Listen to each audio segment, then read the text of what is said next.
Well, like I thought, I slept a lot better on Saturday night than I did last night. And, anytime you go 2-0 in a week during conference play, your kids did some things the right way. And now we got 2 road games this week. Start with Georgia tomorrow. When you play a team that's got unbelievable experience in the backcourt, it's always just ridiculously hard. And, they've got 3 guys that have played together for 3 years and just played a gazillion minutes with each other. And so our hands are full, hard place to play at. Mark does an unbelievable job, Fox that is, unbelievable job in just getting his team to play to its identity. And Mayton is evolving into one of the better inside players in the country, not just the SEC. And he's a handful.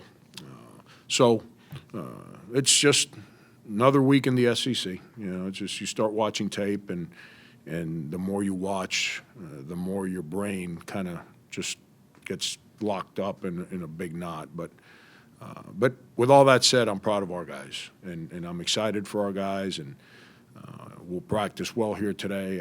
I sense it, and that's what they're going to do here today, and then we'll get on that bus and go, see what happens. Frank, Chris got the start last game, played pretty well. So first, do you anticipate him starting against Georgia? And 2, just what does he bring to the team, especially from the beginning of the game? Yeah, that's I didn't do that to discipline anybody. That's just a decision that was made as to what's best for our team, and the plan is for him to be in that lineup unless he doesn't play well and someone else does. It's what does he do? He brings an unbelievable amount of energy, an unbelievable amount of toughness and passion and enthusiasm, and his ball screen defense. He messes a lot of stuff up offensively, but he makes up for it with his protecting the rim and then his ball screen defense, which a lot of people go to ball screens in today's day and age. That's what a lot of people do. And he guards ball screens the way we ask him to guard ball screens. He doesn't kind of have his own idea and does it his own way. He does it the way we ask him to, and that makes the guards more aggressive because they know that the guy behind them is going to give the coverage that's supposed to be there. You kind of alluded to it, but how tough of a guard is it when you got those 3 guards that are averaging in double figures, and how does it change up what you do? And the thing is that all 3 are different, and that's, they were all the same. Maybe you can switch some screens, but they're all different, and so you got to have matchups in a way that's best to eliminate the strengths of each one of those individuals. He's shooting the ball a lot better. He's never been a 3-point shooter. He's making threes this year, but he is an absolute just bull in a china shop off the dribble. I mean, I don't know this, but he's got to be amongst the top 5 guards in the country in free throws attempted every single year. Gaines is a 6'4", 6'5", unbelievable athlete that's just a tremendous 3-point shooter. I mean, his ability to jump and get that thing off, if you're late, you're not getting there. And then Frazier has just, he's kind of the energy guy. I mean, shoots the cover off the ball. He's crafty. He knows how to play. He's fearless. He can play off the dribble. He can play in a ball screen. Man plays off ball screens. Gaines doesn't really play off ball screens. Now, Frazier kind of does a little bit of both. And if you remember the conference tournament last year, it's late in the game, and I'm not going to tell you we're going to win, but we're in a good place. And that shot clock's winding down, and he jumps up and cranks a 35-footer in the basket and breaks our backs. And those 3 guys they're difficult. They're difficult to deal with. Frank, you were talking about Frazier. You've faced some shooters this year like Canty and Moody that just don't need a lot of room to get the shot up. Does Frazier fall into that mold, and how do you try to stop a guy like that? Yeah, you got to be in a space. It's you let guys like the ones you mentioned, and Frazier, you let them have space so they can have rhythm. You hear people all the time, well, they shot it over his hand up. That's irrelevant. If a good shooter gets his feet and he's in rhythm, I don't care. You put one of those big fat heads that people have in the stands up over your head, he's going to make the shot. You got to disrupt his space. You got to disrupt his timing. And if we do that, then you can affect the shooter a little bit. But he's one of those guys. Here's the thing. Some guys you can say, well, push him to his right hand. He doesn't shoot it going right. Push him to his left hand. Make him come off screens on the right side of the floor. Make him come off screens on the left side. He shoots it with his feet work going left, right, footwork going right, left, going to his right hand, going to his left hand, on the catch, just shoots it every way. So we got to, that assignment has to be very good. We have to be in his space. We cannot allow him to get in rhythm.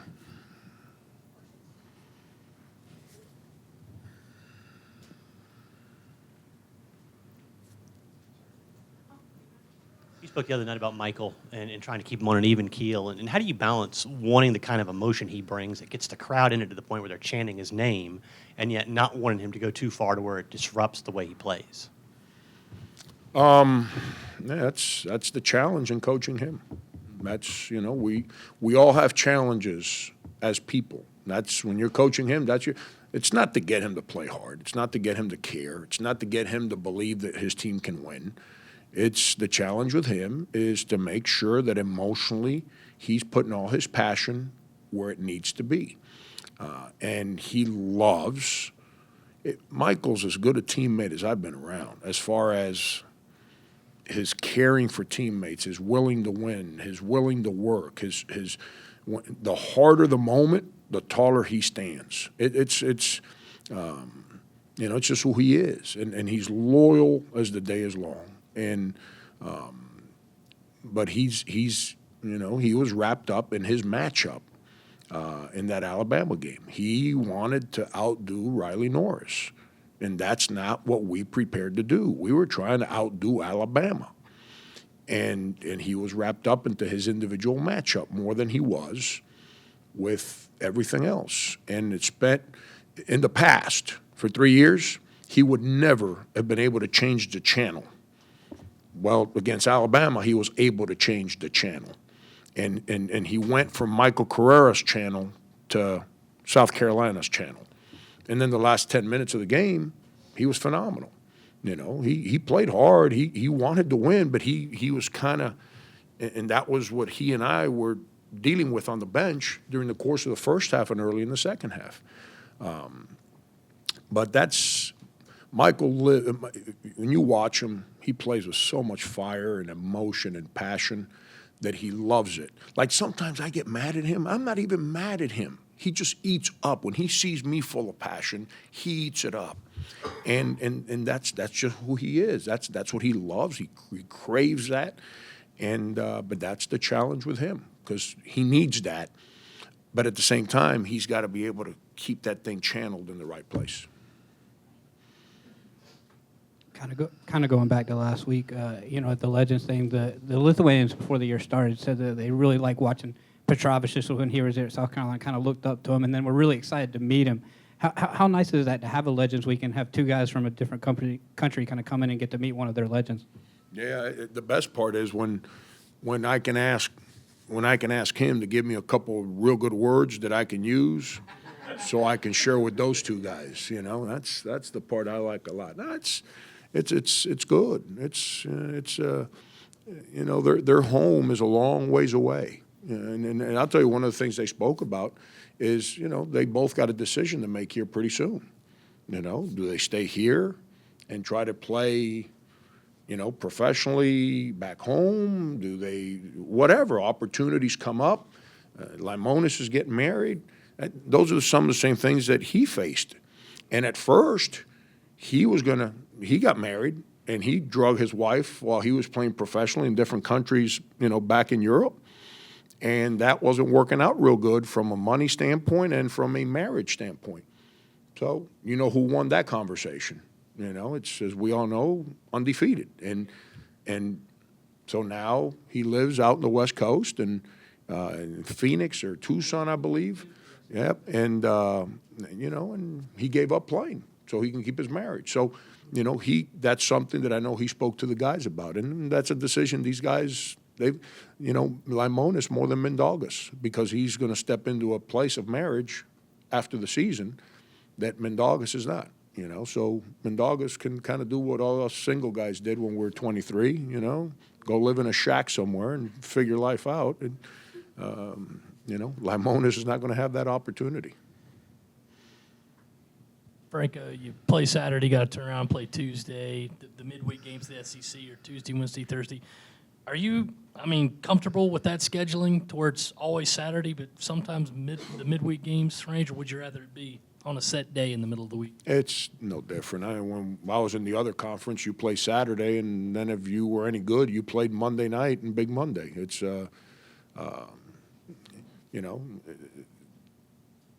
I think we play A&M on Saturday, correct? If I'm not mistaken, they play Thursday. So then they got a Thursday-Saturday turn. So we actually play a day earlier. So it all balances out, Dave. It really does. It all balances out. Here pretty soon in about a month, we're going to have to start playing like every single day, And if you're any good, you keep playing. And if you keep playing, you don't get 3-4 days between games. You got to be ready to go. So it's all part of it. We, as coaches, I tell you this, which I don't look at our schedule and say, oh, that game, oh my God. But what I do look is what weeks we got more time between games and what week we got less. So then our practices are kind of organized. When you got more time, you can be a little more demanding. When you got less time, you got to not tax them as much. You kind of just touched on this, and you're not one to look forward, but the back half of the SEC slate is pretty brutal. What benchmarks can you set here in the second half of the season, and what can you learn about this team going forward? So you mean the first part was easy? If the last 8 have been easy, I don't want to know what hard is. Holy cow. It's all the same. We all play the same teams. It's not like I rarely speak about us, but I got to think the people that are going to play us aren't sitting around saying, oh, we got an easy game. Oh, good. I'm glad we're playing South Carolina. Whew, that's an easy one. All these teams are hard to beat. They're hard to deal with. If you take one for granted, you're going to lose. If you don't prepare the right way, you're going to lose. I don't care which one of the 14 teams you pick. And at the end of the day, we're playing 18 conference games. So is everyone else in our conference. And 9 of them at home, 9 of them on the road. And, this week you got 2 on the road. It's my job to manage our team to make sure that we're prepared physically and mentally to play both as best we can. I've got to do my job. Players got to do their part, but I got to do my job. And last week we had 2 home games. I don't know. I don't mean to be boring on that kind of stuff. I've never seen a plus minus on scheduling within the league. The only thing that's ever come across was like last year. We played home and home at the end. We didn't know this when we got the schedule. We knew this after the season was over. Our home and homes were 4 of the top 5 teams in the SEC. But when they handed out the schedules in August, we had no idea it was going to be 4 of the top 5 teams. We had Kentucky, I think, last year, so everyone knew they were going to be good. But outside of that, you didn't know who was going to be where. 2 questions for you. Has there been any movement towards your contract? You would know better than me. Phil, I don't ask Ray. I don't mean to push it on him. I trust him, and I don't know. Some guys worry about that stuff. I don't. Here's my opinion on that kind of stuff. It's my job to do my job. That's all I can be worried about. If it's worthy of me having a contract here, I trust the people in place to put that in front of me whenever the time, calls for it or whatever it may be. And if I'm not the answer here, then it is what it is. It's what am I going to do? It's you start worrying about things that if I start worrying about that, how am I going to be able to coach my guys? As hard as they've played to put ourselves in the place that we're at right now, it'd be pretty selfish of me to be worried about a contract for myself rather than make sure my emotions and my focus are where they need to be, which is helping them. Second question, do you know if you'll be involved in the SEC Big 12 Challenge next year? I think that's a 2-year. I think the teams, it's a 2-year cycle. I don't want to misspeak, but I'm pretty sure it's a 2-year cycle because what happens is the teams the 10 teams that get in, 5 are at home, 5 are on the road. So the 5 that are on the road, they want a home game. It's not fair to then take them off and they got to go on the road and not get a home game in return. I don't want to misspeak, but I'm pretty sure that's what we discussed at our meetings.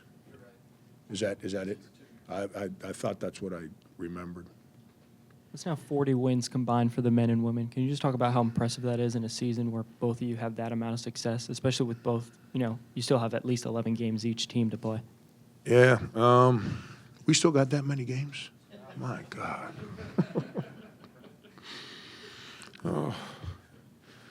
Oh, that means we got a whole football season. Oh, can we get Muschamp the coach here this season? Oh my God. It's pretty neat. It's pretty neat. It's obviously I walked in here. I don't know if I've ever shared this story publicly, but the first time I met with Eric Hyman, he was visiting with me about this job, and Don's team was playing Purdue, I want to say, to go to the Sweet 16, if I remember correctly. So he and I are like, well, what do you think? Well, yeah. Well, and all of a sudden I hear in the background, they won. They're going to the Sweet 16. I'm like, what's going on? And so then I walked, shortly after I get named the head coach here, and I've been able to see Dawn build her program from not knowing much. I knew her, and we had met when she was the head coach at Temple, but not really knowing what she had been through here. And heck, it's what they've done with fans and their attendance and the boom and the attention that they have brought to the game of basketball here locally. It's been great. And then my guys, we love watching them practice. We love watching them play. If you come to one of our games, all our guys are there watching them. And same thing with their players. They come watch our guys play. It's there's an unbelievable respect for each other there. And now for us to be able to kind of hold our own and win some games, I'll say this, I don't think anyone's going to use the negative recruiting of they don't care about basketball in Columbia anymore against us. And you're putting 18,000 in the building and your team, men and women lead the country in attendance combined. They can't use that one against us anymore. Coach, you've talked a lot about the role of fans, and now we're seeing these larger crowds at games. How are you coaching the guys to kind of stay level-headed in practice and so they don't feed into the crowd too much till it gets to the point of being a distraction? Yeah, it's all the experience factor. I'm trying to remember what game, was it Vanderbilt that I came in here and I said I think it's the first time our guys play in front of a passionate crowd like that, and we kind of freaked out a little bit. We're a little too revved up. That's something that we're learning on the fly. I've been a part of it, but that doesn't help. I'm not the guy on the court having to play the game. Our guys now, they know that them people are going to be in the stands. They know that them Gamecocks are going to be up there, and not just sitting there, that they're going to be up there hooting and hollering and doing their part to help us win. And our guys are learning to manage that emotion. They're learning to handle here's the thing that happens. When you do things right, it gets harder, not easier, because then the responsibility becomes greater, not smaller. And it's not the responsibility versus the opponent. It's a responsibility of how many people now are with you in your journey. And that's what's happening now. We got 18,000 people in the stands that are in the journey with us right now. They're living it with us. They're not just sitting there because they had nothing better to do. They're giving up their time, their money, and their enthusiasm to invest it in us. And we got to play better and own up our part of the bargain because, Gamecocks are coming. And so it's something new for us to continue to deal with and continue to learn. But I'd much rather deal with that one than guys that come out of the tunnel and there's 2,000 people in the stands and a dead building and then they get deflated because no one cares about what they do. It's that's an emotion you can learn to handle, the first one. The latter with the dead building, that one's, I don't know how you can fix that one. This is a little off topic, but Ron Rivera is the only current Hispanic head coach right now in the NFL, and he's taken a team to the Super Bowl. What does that say about the Hispanic community? And he's also, it seems that he's gotten the Hispanic community very excited about the sport of football. So what does it say about coaches, Latino coaches in sports right now? Yeah, I'm dying to meet him. I remember him as a player. The job he's done. Think about this. Two things when it comes to Ron.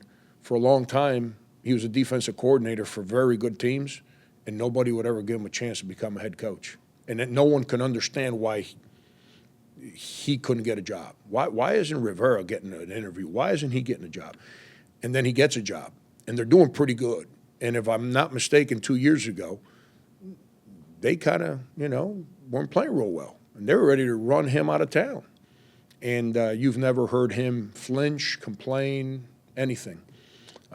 Which shows a lot about him, his faith, his belief, his trust in his players, his trust in the people around him, that he never once worried about nonsense. He wasn't in a rush to get a job. He never spoke negatively about not being given an opportunity before it came. Yet the day he got his opportunity, he's made it work. And I'm kind of torn. I'm a big Peyton Manning fan, but at the same time, I really, really like the Carolina Panthers team and Ron Rivera, and I hope I'm in a good mood Saturday night so I can maybe enjoy the game on Sunday. But a lot of respect for Ron Rivera. I'm really hoping that I can meet him here in the near future. What he does and who he is, I got a lot of respect for. Kind of going back a couple questions ago, but how unique is that opportunity with the fans here having a building this big? A lot of the places in the league have great fan support, but a lot smaller building. How unique does that give your guys opportunity? Yeah, not just in the league, Brian, nationwide. A lot of people claim they've had 947 consecutive sellouts. Well, their building only sits 7,000 people. It's a lot. I'm not saying it's easy to do, but they've earned them people coming to see them play with how good they are. I get it. I understand that. And when you got a building that sits 18, it's a little harder to sell it out. And but I said 4 years ago, we're not going to stop working here until we sell that thing out on a regular basis. And you're not selling out a building unless your team plays the game the right way and wins. And I don't know if we play it the right way, but we play hard. And our guys have earned the respect of our fans, and now the fans are coming. And now the challenge is, here's the thing, in the past, I feel, I wasn't here for most of it, I've been here for one, before Alabama. When the building would sell out, a fourth of the building was coming to see the other team play.